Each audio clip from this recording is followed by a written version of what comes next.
Your hidden power. Do you know where or what your hidden power or powers are? This hour every week is aimed at helping to explore those things with you, people that you care about. Very interesting things from the world of metaphysics. Some people call it metaphysical. I call it the intuitive arts. Thinking about that which you don't understand, I think, becomes a great exercise for most people who are curious. It's like taking a course on yourself. We all need to find out more about ourselves. Some people are afraid to find out too much about themselves. And then if you find people who are good that can help you explore the inner workings of you and others, it makes it that much better. Thus is the case with a lady named Kim Bellissimo, who I discovered a number of years ago in Mill Valley, California. She is not the typical person when it comes to being a coach. I suppose we could call her a counselor. She's an energy worker. She is hard to describe, but if you go to her website, Kim Bellissimo, Bellisimo, it seems to me you have a couple of different websites, Kim, now that I'm asking the question sort of out loud. I've forgotten. Don't you have a couple of different websites people can go to sort of faff you out? No, it's KimBellissimo.com. No, it is. All right. So I was giving you more credit. All right. So Kim, in the world of interest, I found myself trying to find out more about me, and I've made it very clear on the air over the years how important I think therapy is, and I think people take different roads to find out what goes on in their mind, what factors there are that go into making up who you are. Some people are more curious than others. Some people are afraid to find out who they are, where they came from, what that energy is they can't explain. I'm not. Maybe I'm not smart enough to be worried about it. I just think that it's something that we need to know. So I guess going back a little bit for people to understand who Kim Bellissimo is, how'd you figure out that you had the ability and were interested in helping people with their own abilities? Yeah, when I was very, very early on, I could see light, and I could see light energy. I could see how a lot of people had light around them, which I was attracted to, but I could also see a dark energy that would come and take them over. And so early on, I was overtaken. I could describe it by inhaling the tar at an early age. And so from as early as I can remember, it was trying to get my freedom. And I started my path pretty much at the dumps, because my father, he was a hoarder, and so we would go to the dumps all the time. And all I could remember is at the dumps, in all this chaos, there were bulldozers creating a lot of space, and there were peacocks.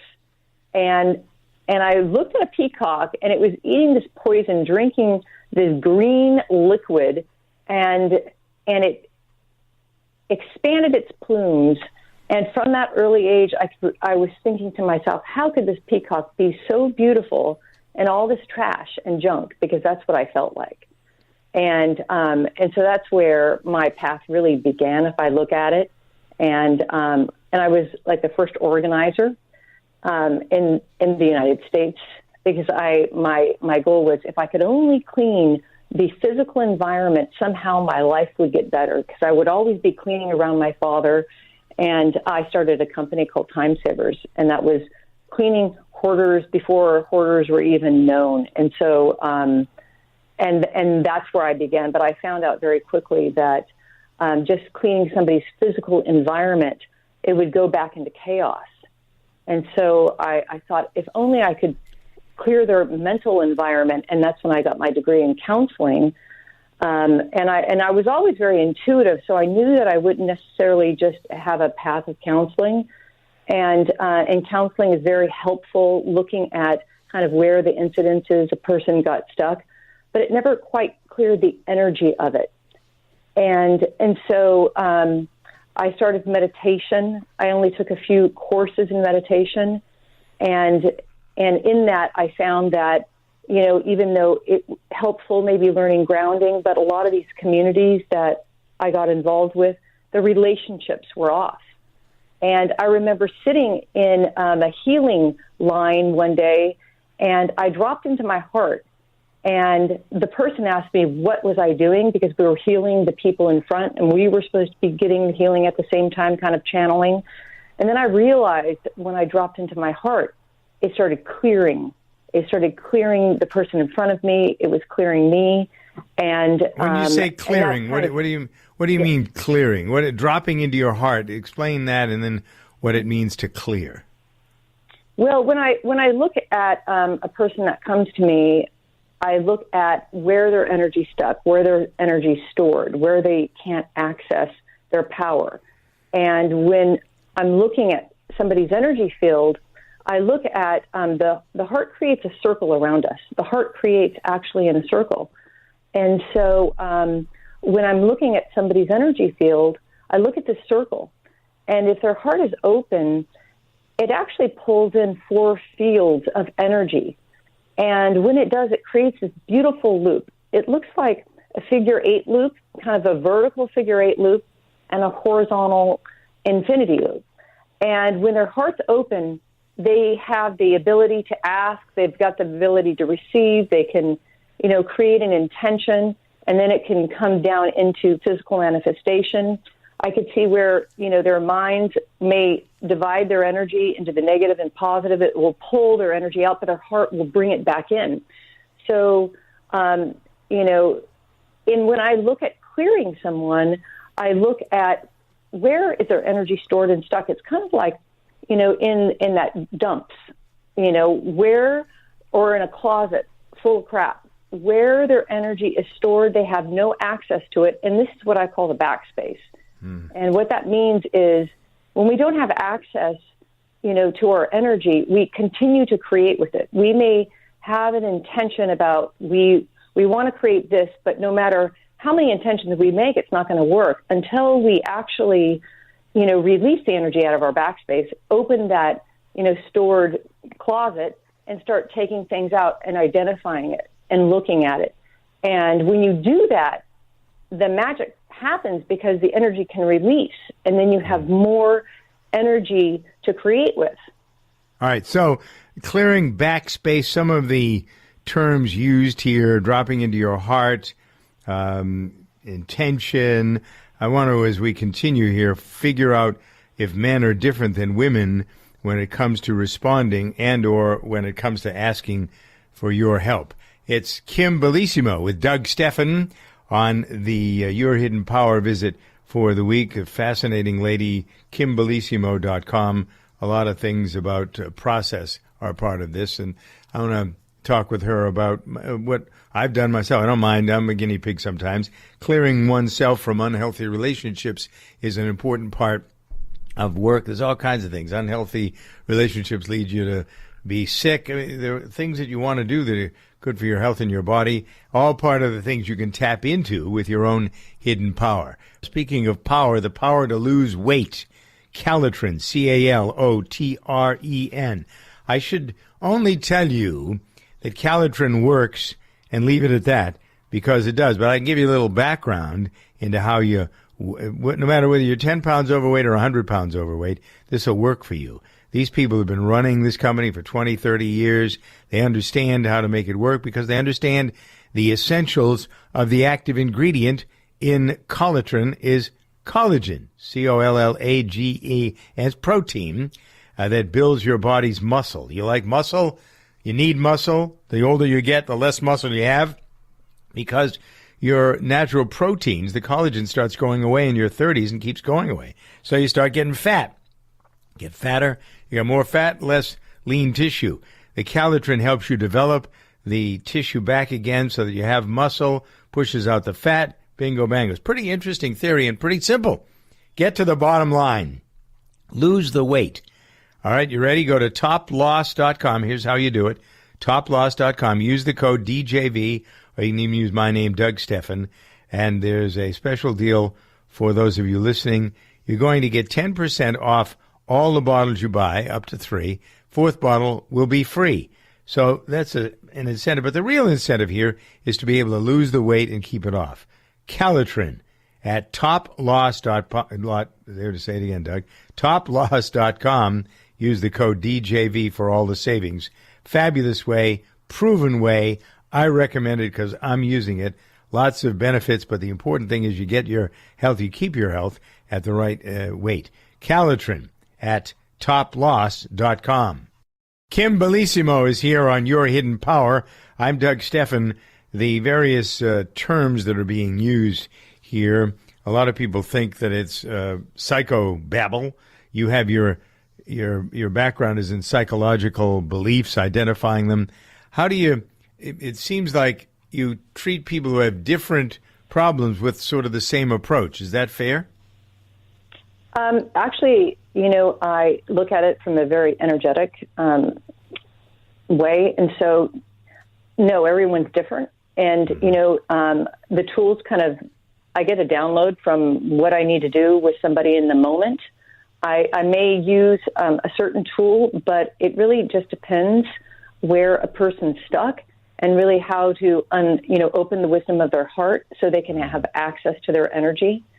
And especially, I have to say, since we're in a group, even though it is kind of a cyber group, on the radio and people listening, it's a wonderful space because I'm holding space for people to actually, have something in their life that they do want to change, that they think about it like as we're speaking now, because if they do, they're going to experience, they can really let go of that vibration that they've been holding or they may be creating with. And it's very hard for people to do, but in this space, if they do it, especially coming up with this full moon, we can do that. Kim Bellissimo. There are lots of Kim Bellissimos with two S's. I think there's only one with one. BELLISIMO, KimBellissimo.com. So we were going through terms and that sort of thing, and I was going to bring it around to a practical example of how you can be of service to people. You have been of service. As I said a few minutes ago, I never mind. I don't want to get into private stuff, but I don't mind being personal because I think sometimes the example helps people. I certainly have had my problems working my way through or around or away from what you would describe as an unhealthy relationship. And you say that you can work clearing people. That word was something that was, when I first studied Scientology, I've tried to study all modern religions and cults and stuff like that. I've just been curious. So that term clearing comes out of that. And when people hear it, if they know anything about Scientology, they get put off by it. You're using it in an entirely different way, are you not? Yes. And really I don't really know the Scientology version of clearing. So I'm not sure what they mean by that. But I'm really looking forward to clear something. You have to have a match. There has to be a matching frequency. And when you get a matching frequency, you can clear it. And so coming up to this full moon, what usually will start to come up for people and what they want to clear are things they don't want and or patterns that they haven't been able to change. And so we can do a little process where everyone can experience, a way of maybe clearing something in their life here in the next 3 days. Because, in that full moon, what we don't want is going to be amplified, and it will come up, and maybe we'll feel very vulnerable. And this is a great time for us to clear something, to transform it, is what I mean by clear, because it's really about taking that old energy. It's like the poison, the peacock eating the poison, transforming it into beauty. And we want to take those areas we don't really have access to or where we're not in our space. And by owning and occupying our space, then we can transform, whatever the shit into beauty. The course you are offering called Nowism, I've heard of Taoism, a number of isms. I don't know that I've ever heard of Nowism. How does it work? Nowism, and especially this one is about moon magic, but now it's about now, not how, because most people, when they're trying to create something, how am I going to do it? And they start to go in their mind. And when they do, they program themselves out of the magic. And the magic really is only contained in that heart field. Our heart creates a bubble around us. It creates our biofield. And when we can be and when we can own and occupy that space, then we are in the now. It is the fertile ground that we can plant our intentions in. And when we do that, magic can happen. So with my clients, I would have to say that it is really about creating the unknown, creating what they don't expect. Because when most people go to create, they're creating the same old thing. And so it's about having an intention and not knowing what it's going to be so it can drop out of thin air. Because the moment you know means the moment you're going to create the same old thing again and again. Yeah. So the heart creates the unknown. And that's when we start talking to the heart, when we just even ask, I open the wisdom of my heart, and we ask the heart what it wants to create. Now we can create something beyond what we know. Now, can I ask you, with this in mind, I'm just thinking about what you've taught me and what you just said. In essence, if you continue, thoughts are things, and if you continue to keep those same thoughts, hold those same thoughts, those same beliefs, like all men can't be trusted, something like that, and therefore the men that you attract into your life are going to be untrustworthy. You're trying to break people of having that thought pattern. Is that it? Yeah, and you do it through, you do it actually with a vibration. You actually change the vibration. And because our thoughts will continue, and even let's say it is that thought, I can't trust men. And everyone, if they can imagine just what they want to clear, what they want to transform, something, like I can't trust men. Mm-hmm. And even if you hold that thought for a moment and feel what that feels like in your body, if you could feel that vibration in you and just identify it, and when you identify it in the body, let's say it's in the stomach, just run a circuit to the heart, to the belly, and running that circuit and feeling it can start to release it. And then you can then think of a new feeling that you want in your body. It's like how your brain rebuilds itself, or your heart does, literally. If there's a problem in part of your heart, you can redirect the blood. There's a technique that does that, and same with your brain. All right. So this is fascinating stuff. I would send you to Kim's website, where there's lots of information. She got e-books. Energy Works is one of the books. I think the courses that are there, if you go to her website, it's been updated for the course that will be held this week. It's really an important thing for us to understand where we're, and it's hard, man. I will tell you, as somebody I will be the first to tell you, changing your thought patterns is very difficult stuff. You got to be committed to it. It's hard work, and it takes a long time with most of us to get that cycle broken. So if you're interested in doing that, I'd recommend Kim 100,000 times. Uri Geller joins us. He's here every week from his home in Israel, perhaps one of the world's, if not one of the world's foremost mind motivator. That's one of the reasons I have him here, to look at motivating your mind. He will tell you sets your limits. Everything, anything is possible when you believe. I sound with my emphasis like Uri. He's taught me that over the years. When you envision you can do it, you can do it. What your mind conceives and believes is what you achieve. How am I doing, Uri? All right?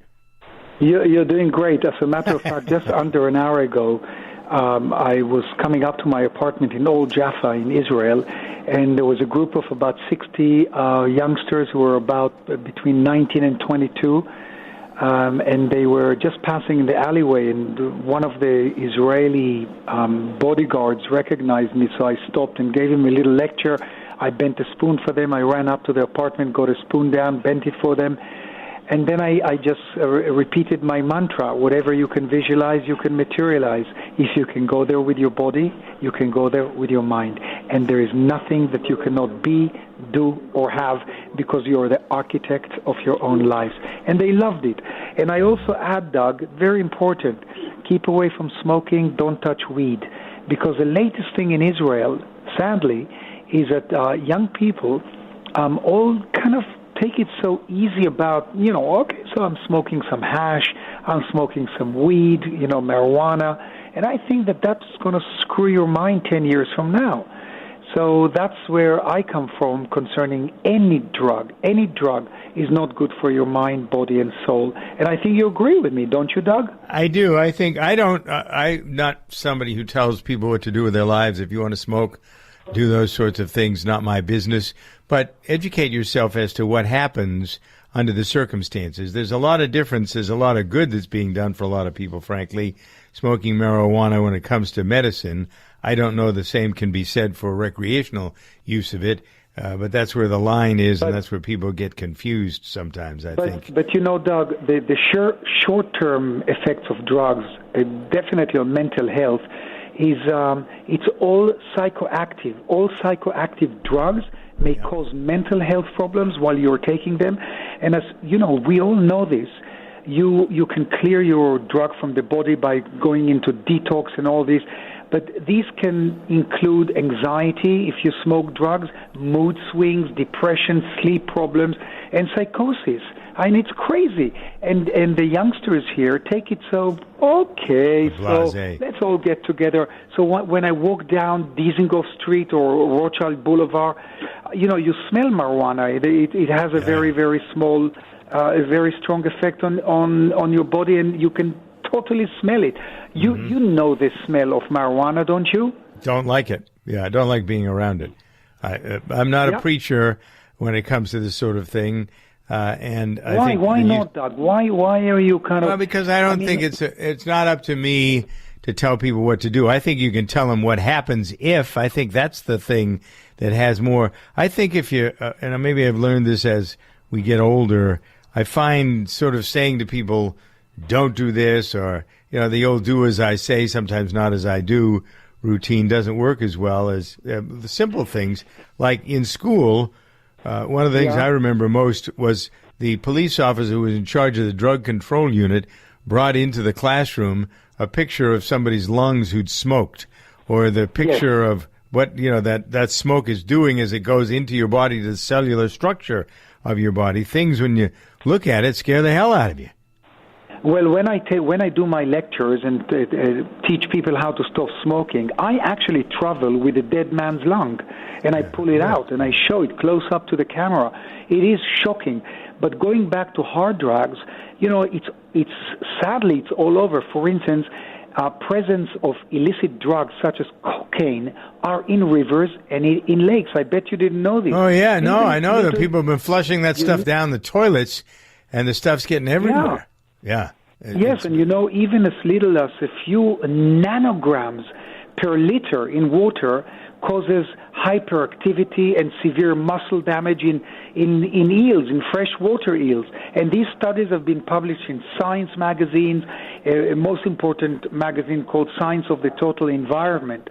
And this says that this damage could not be reversed, even after you keep people cocaine-free, etc., the damage is done and it's there forever. Well, there's a lot of things. We have a lot of, it's called responsibility, personal responsibility.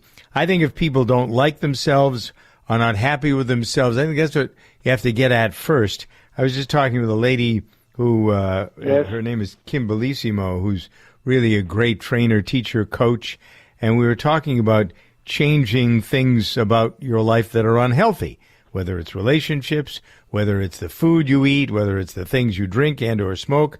But until we all know, working on these things are very, very difficult. Your mind gets set. You are brought up to, certainly in my life, I was sort of abandoned by my mother. You were abandoned by your father. So I have issues with women that basically bring me around to not trusting them because I think they'll abandon me, and I attract women who abandon me. That's what goes on. Amazing. And that's how your mind works. Amazing. And what's great is that you're so open about it on radio. Right now, there are tens of thousands of people who hear you. What's good about it, Doug, that you're so candid and open and transparent, is the fact that you, by saying these words, Doug, you have now influenced hundreds of people who have the same problem as you have. And if you just tell them that those positive words of how you got through it, how you manage it, how you control this, and how you got back into mainstream positively, that helps them.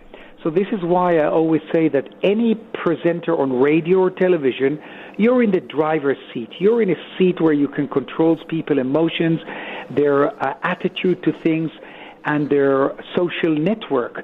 So good for you, Doug, and keep doing that. Once in a while, divert a little, think out of the box, and go into a mode of teaching and becoming a kind of a mini guru on your television shows or radio shows, because by doing that, you are influencing for good, for the better, positively, hundreds, if not thousands of people who are listening to you all across America. Well, certainly that's the case with you as well. You want to be influenced by somebody who's a fascinating human being. Uri Geller's website is Uri Geller, URIGELLER, UriGeller.com. Time now for us to visit with our psychic scout, Mary O'Malley, who comes every week into the program to help you understand yourself. We have a theme going, as most weeks I do here, Mary, as you know, thinking about how to help one. So one of the things you do in helping people is, and we pretty often talk about relationships, it isn't just your relationship with people, it's your relationship with money. It's your relationship with yourself as much, but beliefs that we have. Your hardest job, I'm going to ask you, I'm sort of putting it in a statement, the question in a statement form, but I'm guessing that your hidden, the work that's difficult for you, that most people don't understand because you get it, but it's hidden from their reality, is what they grew up around, the unhealthy things. I was just mentioning I've had over the years healthy, I haven't had. I can't name one really healthy relationship in my life with a woman that lasted. And so I look back upon it with your help and others and see that it comes from my relationship with my mother, which was, I don't know if it's unhealthy, but it wasn't good. And so you train people to get themselves away from those thoughts. But isn't it difficult and time consuming to get people to realize first what the problem like that is and then get away from it? It really is. Spirit has a way of picking the right words to show a person how their actions might be, causing some problems in the relationship, or their expectations or their fears. And you're right, we're set up from the beginning of our life on, as far as expectations in a relationship. So these things are supposed to happen then. We, for whatever the reason, one of our lessons when we come in, one of my lessons was to learn how to deal with women, to love women. Because I think I love women, a particular woman, but I don't. It's unsatisfying. It's non-sequential. So, and I get tripped up by things that come into my experience. They're obviously supposed to be there because we do choose our path. That's what you believe. I believe. I think we come in here with a definite agenda and a definite road to hoe, if you will. Right, exactly. We do, and we have some hurdles to get over, and some, negative things to dispel, and some positive things to bring to the table also. So it is, and every situation is completely different. But basically, Spirit helps point out fears, gives a broader perspective on what's really happening. We get so protective of ourselves that we take everything personally, even though we don't realize that's what we're doing. And so Spirit's really good at pointing that out and helping the person come to terms with their own issues so that they don't have to bring that issue to the table in a relationship. Well, but we do. We do. Yeah. We do. We do. And so it's what's the old expression? We get too soon old and too late smart. The stuff from Uri talking about motivation, thoughts are things. If you think you can do something, you can. That's the hardest thing to work around. If you think something about somebody or some group of people, whether it's at work or relationship, whatever you think, this is the most difficult thing. And you said this to me, and Uri has. I mean, maybe that should be the whole theme of the program, to change your thoughts. If you're not happy with what's going on in your life, where you start is with your thoughts. I was in a class years back where they said that everybody's thoughts are just an interesting point of view, including our own. So it's when we get trapped in the thoughts as a reality that we're in trouble. But we don't So know. we keep our thoughts flexible. But it's just the idea of keeping them flexible, that it might just be an interesting point of view as opposed to absolute truth. You know, that starts the journey with that. Yeah, okay. So then holding thoughts like women aren't to be trusted, men aren't to be trusted is a point of view, but it's not necessarily. And you can prove that it isn't if you work at it enough, because certainly most people aren't cut out of that same cloth. And if they are, it may not be sort of their own choosing. It's the experiential thing that's a part of this. Okay. So we put 2 and 2 together and come up with 4 once again. PsychicScout.com. There's great help available for you that want to work through things. Mary O'Malley is the Psychic Scout. Go to PsychicScout.com. Joining us now is Maria Francesca Trilogy. You can find her at astrologer4yourlife@gmail.com. Astrologer4yourlife@gmail.com. Full moon coming this week. Why is the energy different around a full moon versus a new moon? I don't know that I've ever asked you that, at least not in this context. Oh, that's a good question. Yes. Well, the difference, even if you look at the moon in its physical form, when it's a new moon, it's just this little sliver. Mm-hmm. And then when it's a full moon, it's bright as can be, and every bit of it is filled up with light.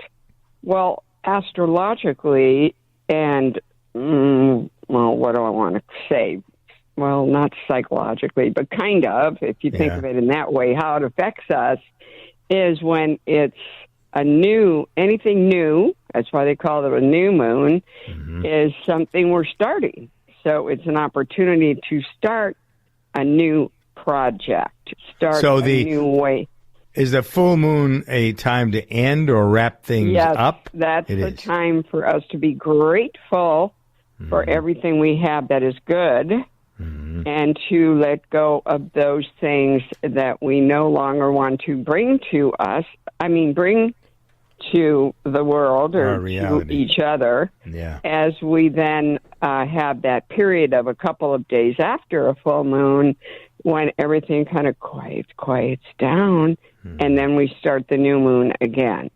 So, astrology is this continual timing device that each month there is something prominent, something powerful occurring for us to take advantage of. That's what I think is so lovely about astrology and its capability, to do that for us. In your, if people contact you at astrologer4yourlife@gmail.com, what services do you offer? What does a good astrologer do? Because we hear a lot about psychology, we hear about psychiatry, we hear about psychics, we hear about connection to the mind, and there are 900 different things that will help move us along, I suppose. Why would someone come to an astrologer versus any other sensitive sort? What are the things they can find out from you that they can't find out someplace else that'll help them? Well, I think for me, what astrology does is people come to me in 2 different ways. First, they come because they've never been to an astrologer, so they want someone to define for them and support with them their personality. So I tell them where they give me their birth information, and I can quickly assess, not quickly, but enough information to give them personality traits that are critical for them to know about their basic self. This is beyond parents and teachers and relationships, and even with little children. I do charts for mothers who have just had babies to help the mother understand what this child is going to be like. And then the second time people come is to look at what's going on for the year ahead. And that's critical for them to know how those planets moving in the sky are affecting them and their birth chart. So there's some solid, grounded information that isn't transitional.